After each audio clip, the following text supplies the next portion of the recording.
Hey guys, it's Bendy. So, I don't talk to my one sister, and she has decided to play dirty. So, she's an extreme leftist. I don't care. That's none of my business but hers. It's between her and God. I don't care. But she has tried to set fire, metaphorically. So, you want to fight with fire, honey? Let's play. So, I'm going to start off with some of her accusations.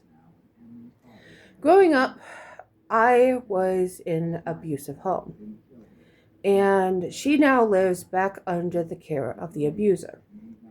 This woman is so manipulative and sociopathic that she could punch you across the face and convince you that you deserved it and make you thank her for it. That's how cunning and manipulative this woman is. So my sister practically sees this woman as a goddess. She worships the ground she walks on. She fell right back into the trap. It's been 3 years since I cut off my abusive grandmother. And I got a cake honoring it. It said good riddance with her name, 3 years. Now I'm not going to mention names because I don't want anyone hunting them down. So my sister saw the cake. And because she practically worships the ground my abusive grandmother walks on, she got highly offended. And whenever extreme leftists, not just leftists, extreme leftists get offended, they go insane. So instead of me being the abuse survivor, she makes me be out to be the assailant. So I'm going to start off with some of the accusations that she put on me. I chased her around the house with a hammer. That I put my abusive grandmother on the floor. That I held her captive in her chair and she was afraid for her life. Really? Really? So, few things. My abusive grandmother was obsessed with the police. She would call the police on my aunt for her violent behaviors. She'd call the police on my mom for whatever reason she did. She'd call the police on me for me being a flight risk, and even as small as me not taking my medicine. You really think she's not going to call the police for me hurting them? Really? Really? You'll put me in the hospital for thoughts of suicide and call the police for that and have a bunch of police cars show up if I'm threatening to hurt myself. But you won't call the police if I'm threatening to hurt anyone else? Oh, that's right, because it didn't happen. So, I've looked up what these charges would be. Holding someone hostage against their will, threatening to inflict harm. That's a huge charge.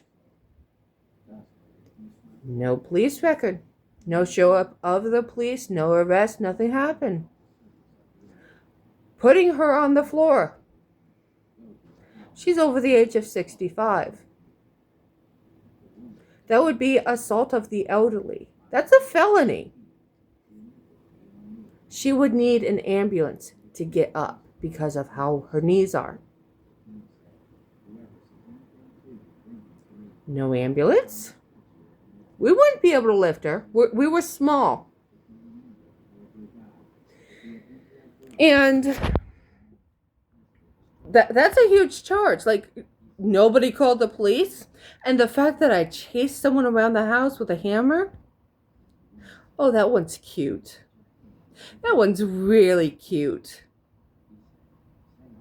So, according to my sister, so I'm going to sum up what that story actually happened.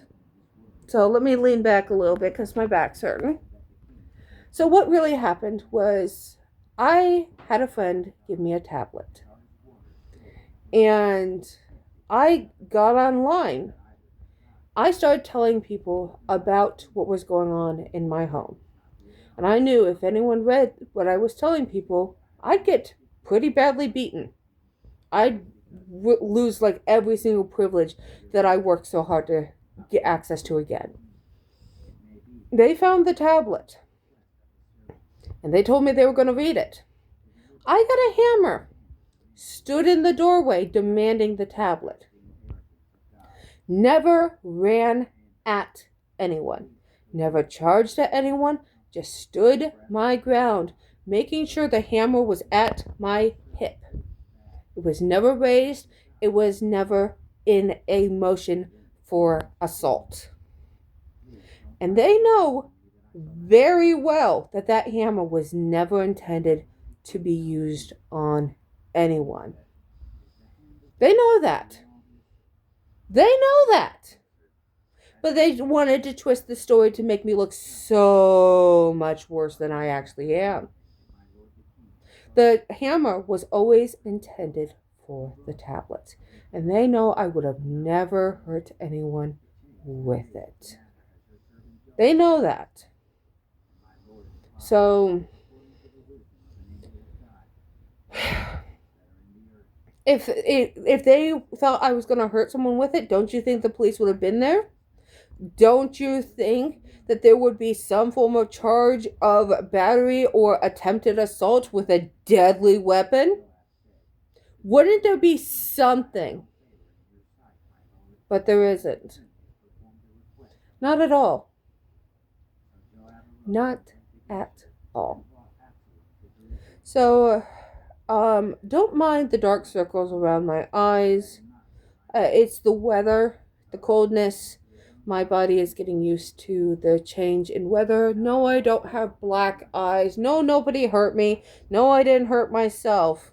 These are not black eyes. These are not bruises. They are just dark circles from the change in weather and improper sleeping. So no, I'm not hurt. So, I'm also going to state one more thing. I don't have a misdemeanor or anything, any arrest on my record. Don't you think if I had done something of severe assault, I would have been arrested? My family would call the police if I made a joke of hurting myself. If I didn't take my meds, either on time or I missed a day, thinking that I was intending to hurt myself. Don't you think if I was trying to hurt someone, because they wouldn't hesitate to call the police on my aunt. They wouldn't hesitate to call the police on my mom when she was alive. Why would they hesitate to do it to me? I mean, they saw me as less than human. I mean, anytime the police arrived at the home, they would throw me out to them for me thinking I was suicidal or whatever. They wouldn't hesitate to throw me to them. So if I did something, why do I have a clean record? Oh, and just for the record, my sister doesn't have a clean record. She got charged with assaulting her husband, tackling him while he was holding their infant son. So you want to clap at me, honey, for supposed assault and being the assailant? Look at yourself. Go look at yourself before you point fingers at me. I love you. Do better. I don't wish any harm upon you. I just wanted to clear my name. So, if anyone hears any stories that I was the aggressor, where's the charges? I would love to see them. Bendy out.